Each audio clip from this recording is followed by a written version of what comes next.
Hey guys, welcome back to the episode 3 of my devlog series, The Last Castle. I'm hoping to post at least one video per week.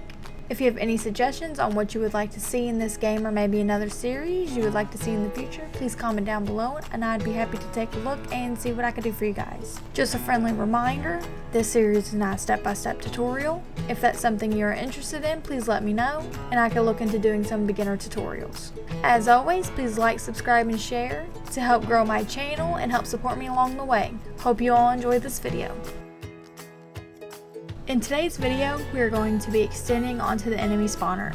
We're going to make several scriptable object scripts to hold lists of enemies, as well as creating a variable to randomly pick between enemies.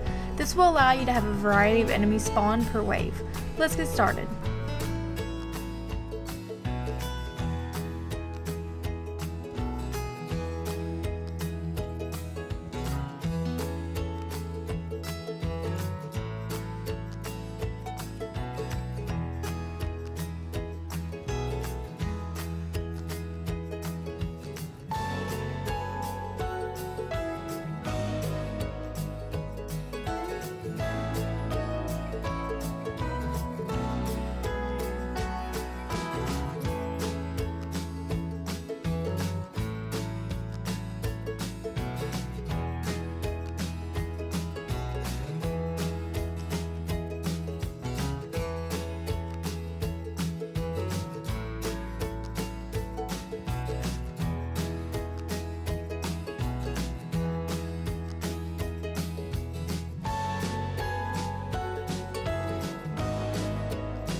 Here I'm creating the wave manager script. This will be in charge of updating the waves. I thought I wanted the enemy spawner and the wave counter to be two different scripts. However, later on this video, I will be placing it all onto the enemy spawner.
This is where I create a few scriptable object scripts.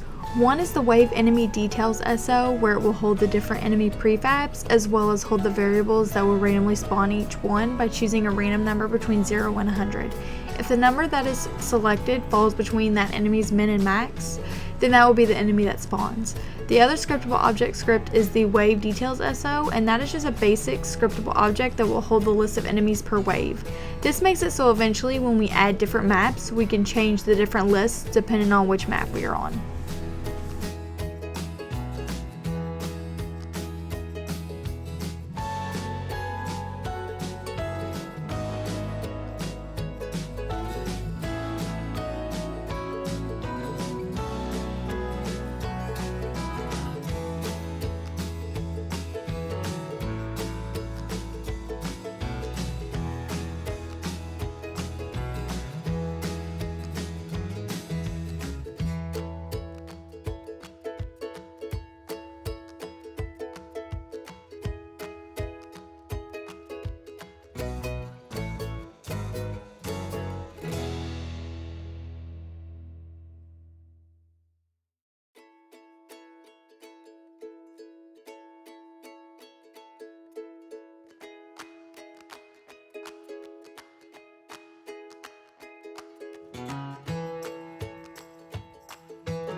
And there we have it. We've expanded on the enemy spawner to make it more versatile and extend on the enemies we can spawn instead of just spawning the same one. You have a list of waves. On each wave you have a list of enemies to spawn. Within those enemies are min spawn and max spawn to make it randomly spawn one of those enemies in the list. Hope you all enjoyed this video. Please like, subscribe, and leave a comment down below if you'd like me to do more of a beginner tutorial for this series. I'd be more than happy to take a look into doing that if that's something that you guys be interested in. I hope you all have a wonderful day, and we'll see you next time.